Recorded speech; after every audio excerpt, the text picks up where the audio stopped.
लोकतंत्र का महापर्व यानी कि लोकसभा चुनाव 2024 में होने को है और इस लोकसभा चुनाव में कुछ खास लोगों को घर से वोट डालने की सुविधा दी जा रही है। यानी कि दुनिया के सबसे बड़े लोकतंत्र में लोग घर से भी वोट डाल सकेंगे। आखिर क्यों और किस तरह से ऐसा हो पाएगा, आज हम इसी पर चर्चा करने वाले हैं।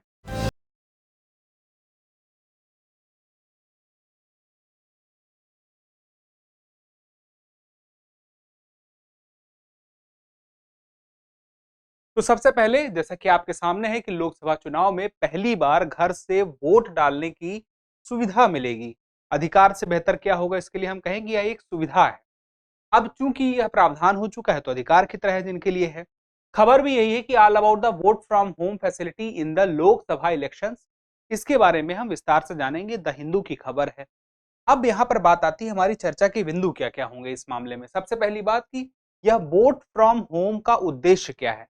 कोई तो लक्ष्य होगा जिसके लिए हम यह कर रहे हैं, क्या वो लक्ष्य है। उसके बाद वोट फ्रॉम होम की पृष्ठभूमि क्या है, क्या पहले कहीं पर ऐसा हो चुका है किसी देश में, भारत में कहां से शुरुआत दिखाई देती है, क्या यह पहली बार सही में है या पहले किसी अन्य स्तर पर पहली बार हो चुका है। उसके बाद हम देखेंगे कि कौन कौन लोग एलिजिबल हैं वोट फ्रॉम होम के लिए और उसके बाद क्या इसकी प्रक्रिया रहेगी यह भी जानने का प्रयास करेंगे। और उसके बाद हम यह जानेंगे कि चुनाव आयोग ने चुनाव को किस तरह से और समावेशी बनाने के लिए, सुलभ बनाने के लिए क्या अन्य प्रयास भी किए हैं, स्पेशली पोलिंग बूथ में। और उसके बाद हम देखेंगे कुछ चुनौतियां हैं कि यह सुविधा जो आई है इस सुविधा के पीछे की चुनौतियां क्या क्या रहेंगी अभी आने वाले समय पर। और अंत में एक प्रश्न जो आपकी इस तैयारी पर पकड़ को और करेगा मजबूत। अब चलिए देखिए, सबसे पहली बात कि उद्देश्य क्या है। सबसे पहला और सबसे महत्वपूर्ण उद्देश्य है इसका समावेशी और सुलभ चुनाव की बात हो रही है यहाँ पे।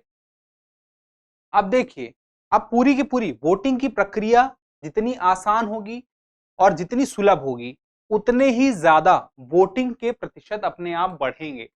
पहली बात कि ज्यादा से ज्यादा लोगों को अगर शामिल करना है चुनाव की प्रक्रिया में, वोट डालने की प्रक्रिया में, तो जरूरी है कि वह आसान हो सके, वह सबके लिए सुलभ हो सके। सबका पोलिंग बूथ तक जाना यानी कि वोट डालने की प्रक्रिया में अपनी हिस्सेदारी को सुनिश्चित करने के लिए उनको क्या वहां पर आसानी होती है, इस बात का ध्यान रखा जाए।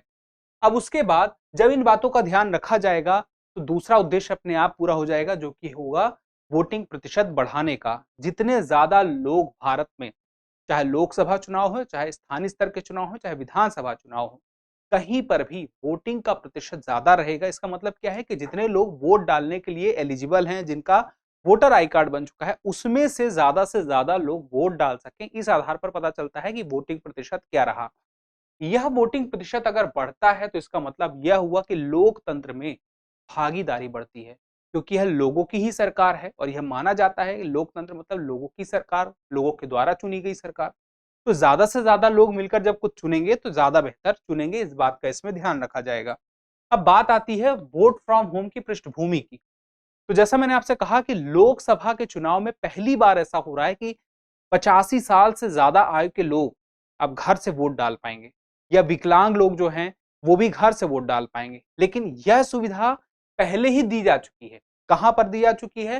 तो बिहार विधानसभा 2020 में दी जा चुकी है। कोरोना का वह वक्त चल रहा था और इस दौरान बिहार विधानसभा 2020 का जब चुनाव हुआ तो वहां पर 80 वर्ष, याद रखिएगा 80 वर्ष से अधिक आयु वर्ग के लोगों को यह सुविधा मिली थी। लेकिन फिर उसके बाद जब आगे के भी चुनाव होते हैं, 11 विधानसभाओं के चुनाव 2020 से अब तक में जहां तक हुए और लगभग 3.3 लाख मतदाताओं ने वोट दिया, जहां पर 80 वर्ष से अधिक जो लोग थे मतदाता, प्लस उसके अलावा जो विकलांग थे, ऐसे वोटरों की संख्या 3.3 लाख है। अब यहां पे बात आती है, जब वोटर हैं यानी कि वोट देना चाहते हैं लोग, इसी वजह से इस सुविधा का लाभ उठा रहे हैं। प्लस बहुत सारे लोगों के द्वारा यह भी कहा गया कि इस सुविधा के बारे में अभी पर्याप्त जागरूकता नहीं है, ज्यादा से ज्यादा लोगों को पता नहीं है, नहीं तो हो सकता है यह संख्या और ज्यादा हो सकती थी। तो इसका मतलब संख्या अगर ज्यादा हो सकती है तो अब संभावना है कि कम तो नहीं होगी, ज्यादा ही होगी। तो ऐसे में कुछ बातों का और विशेष ध्यान रखा गया। लेकिन एक बात और ध्यान रखा गया कि जो 80 वर्ष था उसको बढ़ा दिया गया है। अब 80 वर्ष के क्राइटेरिया को 85 वर्ष कर दिया गया है पहली बार। देखिए अभी विधानसभा तक के चुनाव जो हो रहे थे 2020 से अभी तक में, वहां कुछ विशेष स्थानों पर सुविधा शुरू की गई थी, स्पेशली शुरू की गई थी बिहार से। लेकिन उसके बाद धीरे-धीरे अलग-अलग जगहों पर, अलग-अलग विधानसभाओं पर जो हुई तो 80 वर्ष ध्यान में रखा गया। और विकलांग, विकलांग भी कौन? जो कि उसका बेंचमार्क है 40% की विकलांगता अगर होगी तो ही माना जाएगा कि वह वोट फ्रॉम होम की सुविधा प्राप्त कर सकते हैं। तो 40% की विकलांगता भी ध्यान में रखिएगा। अब यहाँ पे यह देखा गया, चुनाव जो प्रमुख, जो मुख्य चीफ इलेक्शन कमिश्नर हैं, उन्होंने कहा कि देखिए ऐसा है कि बहुत सारे लोगों को जब यह सुविधा मिली थी वह घर से वोट डाल सकते थे, उसके बाद भी देखा गया कि 80 वर्ष से ज्यादा आयु के बहुत सारे लोग ऐसे हैं जो कि बूथ पर ही आके वोट डाल रहे हैं। और इससे यह बात भी स्पष्ट होती है कि ऐसे लोग जो कि मतदान बूथ पर आके देना चाहते हैं, 80 वर्ष से ज्यादा के हैं, और जब वह वहां पर अपनी भागीदारी बूथ पर आके सुनिश्चित करते हैं तो उससे यह भी पता चलता है बाकी लोगों में भी जागरूकता फैलती है। प्लस जब उनको कोई लेकर अपने घर से जाता है वोट डलवाने के लिए तो 2-3 लोग वो भी आते हैं, तो वोटिंग प्रतिशत उनकी वजह से ही बढ़ता है कि ऐसे कई लोग जब बूथ पर पहुंचना चाहते हैं और बूथ पर पहुंच के वोट डालने जाते हैं, तो पहली बात यह जागरूकता, इस खबर की वजह से बाकी लोगों में जागरूकता फैल रही है, प्लस जो लोग उन्हें लेकर आ रहे हैं उनके माध्यम से भी वोटिंग प्रतिशत बढ़ रहा है।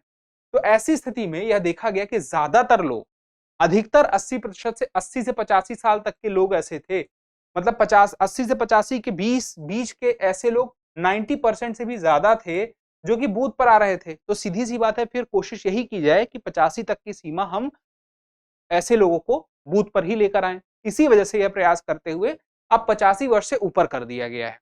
अब यह कहां पर किया गया? किसी नियम में तो बदलाव किया गया होगा। तो एक नियम है, चुनाव संचालन नियम 1961, इसी के माध्यम से चुनाव संचालन की जानकारी समझ में आती है, यानी कि उसके नियमों की जानकारी समझ में आती है, और यहीं पर वो बदलाव किया गया है उम्र को लेकर के, विकलांगों को लेकर के।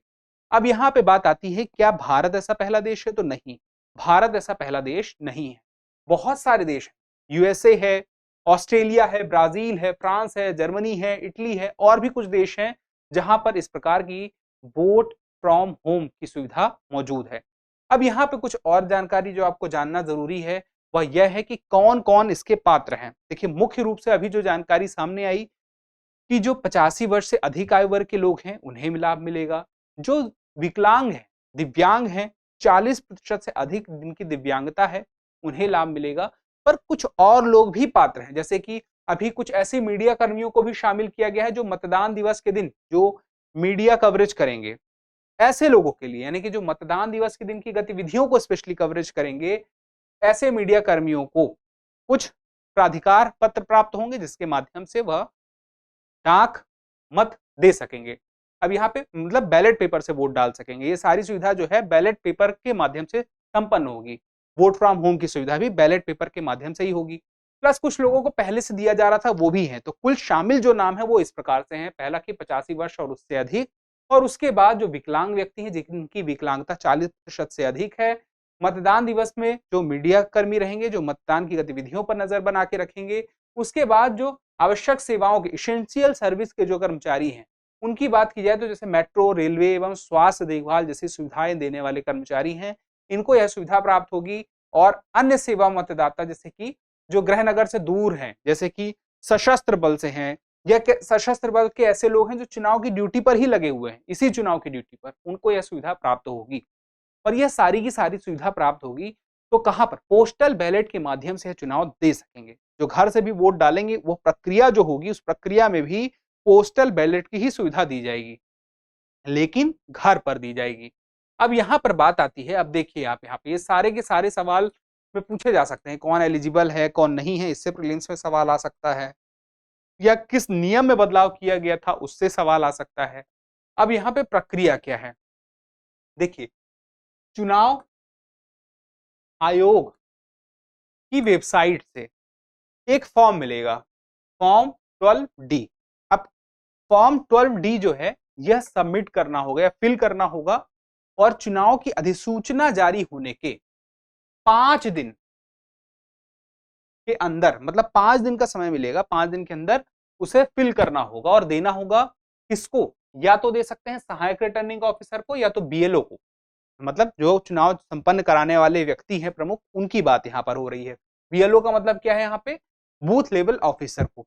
इनको जानकारी देनी होगी, यह इस सुविधा का लाभ उठाना चाहते हैं इस फॉर्म 12D को सबमिट करने के माध्यम से। अब देखिए इससे फायदा क्या होगा। लगभग मान के चलिए 85 वर्ष से आयु के 85 लाख लोग ऐसे हैं जो वोटर हैं भारत में, और विकलांग जो 40% से ज्यादा विकलांग हैं, यानी कि जो वोट फ्रॉम होम की सुविधा का लाभ प्राप्त कर सकते हैं, ऐसे लगभग 88 लाख वोटर हैं। तो आप देखिए इन दोनों को जोड़ लीजिए तो 1.5 करोड़ से ज्यादा वोटर इस प्रकार के हैं, और इनकी सहभागिता सुनिश्चित होगी, लोकतंत्र मजबूत तो होगा ही। इसी वजह से आवश्यक है कि यह सुविधा प्राप्त हो। तो सुविधा किस प्रकार की है, देखिए 2 मतदान अधिकारी होंगे जो जाएंगे।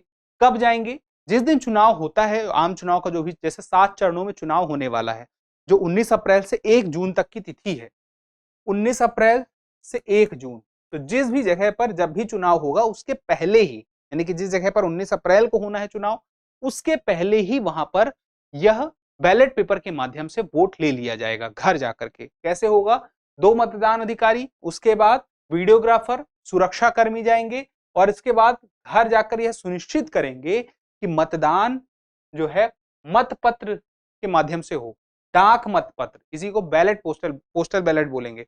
अब यहाँ पे एक बात ध्यान रखिएगा, यहाँ पे एक बात यह है कि यह पूछ सकता है कि क्या बताया जाएगा उन्हें, तो बिल्कुल बताया जाएगा। उन्हें मैसेज करके बताया जाएगा या तो डाक के माध्यम से बताया जाएगा कि इस तारीख को हम आपसे वोट लेने के लिए, यानी कि मशीन में, यानी कि पोस्ट, ये डाक मतपत्र के माध्यम से वोट प्राप्त करने के लिए आएंगे आपके घर में। अगर कोई व्यक्ति उपस्थित नहीं हो पाता है तो क्या होगा, दोबारा से उन्हें सूचना दी जाएगी कि हम दोबारा इस दिन आएंगे। अगर उसके बाद 2 बार प्रयास करने के बाद भी वह व्यक्ति जिसके मिलने के लिए, यानी कि जिससे वोट प्राप्त करने के लिए लोग जा रहे हैं ये सारे के सारे, वो नहीं मिलता है, तो फिर उसके बाद वह वोट नहीं डाल पाएगा, और पोलिंग बूथ पर भी वोट जाके वो नहीं डाल पाएगा, तो उस सुविधा से वंचित हो जाएगा। तो इस बात का उसे ध्यान रखना होगा। एक और बात आती है कि ऐसे लोग जो अंधेपन के शिकार हैं या शारीरिक रूप से वोट देने के लिए घर पर भी उतने सक्षम नहीं है, तो वहां पर क्या सुविधा रहेगी, वहां पर सुविधा ये रहेगी, वह अपने किसी एक सहायक के रूप में, अपने साथ के किसी एक सहायक के रूप में किसी को नामित कर सकते हैं। वह सहायक उनके लिए, उनके द्वारा वोट डालेगा। अब यहाँ पे बात आती है कि अन्य क्या उपाय किए हैं चुनाव आयोग ने। ये उपाय तो एक हो गया कि डाक मतपत्र के माध्यम से वोट प्राप्त किए जाएंगे, लेकिन अन्य कुछ उपाय हैं। पोलिंग बूथ के लिए भी कुछ उपाय किए गए हैं, जैसे कि ब्रेल सक्षम ईवीएम की व्यवस्था की गई है। उसके अलावा मतदान के दिन मुफ्त परिवहन की व्यवस्था की गई है, व्हील चेयर की व्यवस्था की गई है। जो मैंने आपसे बात कही थी कि 80 साल से ऊपर के व्यक्ति ज्यादातर आना चाहते हैं, तो अब चूंकि क्राइटेरिया 80 से 85 कर दिया गया है, तो 80 से 85 वाले जब आएंगे तो उनको सुविधाएं तो चाहिए ही चाहिए। तो ये सुविधाएं हैं ब्रेल सक्षम ईवीएम की, मतदान के दिन मुफ्त परिवहन, यानी घर से उन्हें लाया जा सकेगा, प्लस कोई एक व्यक्ति जो उनकी सहायता वहां पर कर सके पोलिंग बूथ पे, इसका भी ध्यान रखा जाएगा। व्हील चेयर तो मिलेगी ही। अब यहाँ पे एक बात आती, पानी वगैरह मिलेगा, जो भी अवसंरचना होगी वह इस बात का ध्यान वहां पे होगा इंफ्रास्ट्रक्चर का, कि वह व्हील चेयर के लिए सुविधा वहां पर हो। अब यहाँ पे एक बात ध्यान रखने वाली है कि ऐसा नहीं कि सिर्फ 80 से 85 साल के व्यक्ति के लिए है। अब मान लीजिए कोई 85 साल से ज्यादा उम्र का व्यक्ति है जो कि रजिस्ट्रेशन नहीं करवा रहा है, यानी कि वोट फ्रॉम होम सुविधा का लाभ नहीं उठा रहा है, नहीं उठाना चाहता है, वो वोट डालने आना चाहता है, तो उसका ख्याल रखा जाएगा। वह वोट डालने आ सकता है। वह एक ऐप है, ऐप का नाम है, ये देखिए सामने, सक्षम ऐप, जो इलेक्शन कमीशन ऑफ इंडिया है उसकी ऐप है सक्षम ऐप। इस ऐप में रजिस्ट्रेशन करके पोलिंग बूथ में कौन कौन सी सुविधाएं उसे चाहिए, व्हील चेयर की सुविधा चाहिए या किसी व्यक्ति की सहायता चाहिए, वह सारी सहायता जो मिल सकती है इस ऐप में वो मौजूद रहेंगी। वह रजिस्ट्रेशन कर सकता है जिससे कि वह सुविधा उसे मिल सके। अभी आने वाले समय में एक खास सुविधा देखने को मिल सकती है, multi constituency remote electronic voting machine.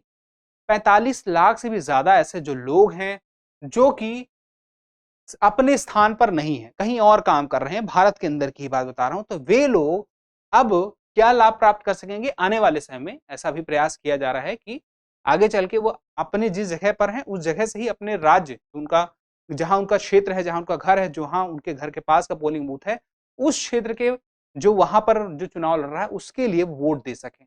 तो यह सुविधा आने वाले समय में देखी जाएगी। फिलहाल के लिए जो जानकारी है वो तो आपके सामने है ही। अब यहाँ पर बात आती है कि जब इस तरह से वोट फ्रॉम होम की सुविधा मिलेगी, लोग ज़्यादा से ज़्यादा वोट दे पाएँगे, यानी कि वोटिंग प्रतिशत तो बढ़ेगा ही अगर इस सुविधा का लोग लाभ उठाते हैं तो। तो ऐसे में कुछ चुनौतियाँ भी हैं। चुनौतियाँ किस प्रकार की हैं वो देखिए। सबसे पहले तो 4M नाम की एक चुनौती है, जिसके बारे में राजीव कुमार जी ने बताया था। इसके मसल पावर, बाहुबल की बात हुई है। इसका उपयोग करके इस प्रकार के मतदाता जो घर से मतदान कर सकते हैं, उनको प्रभावित करने का प्रयास बाहुबल के माध्यम से कोई कर सकता है। दूसरी बात, लालच देकर, धन का लालच, धन के माध्यम से किसी को दबाव देकर ही वोटिंग को लिया जा सकता है, यानी कि वोटिंग के लिए उससे लाभ प्राप्त किया जा सकता है।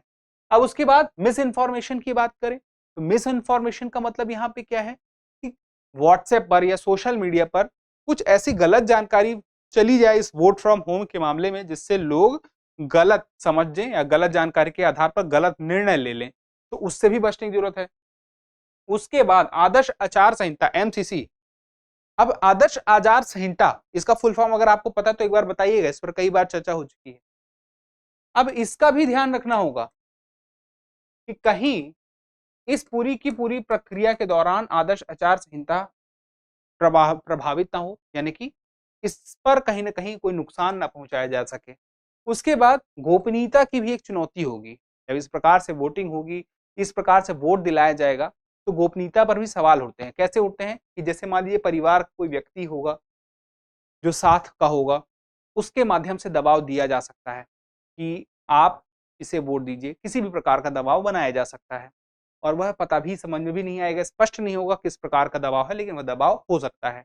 उसके बाद प्रशासनिक चुनौती भी है कि एक एक वोट के लिए जब इस प्रकार से आप सोचिए 2 अधिकारी प्लस एक सुरक्षा अधिकारी, इस प्रकार से 3-4 लोग जब जाएंगे तो वहां पर खर्चा भी ज्यादा होगा, ठीक ठाक खर्चा होगा।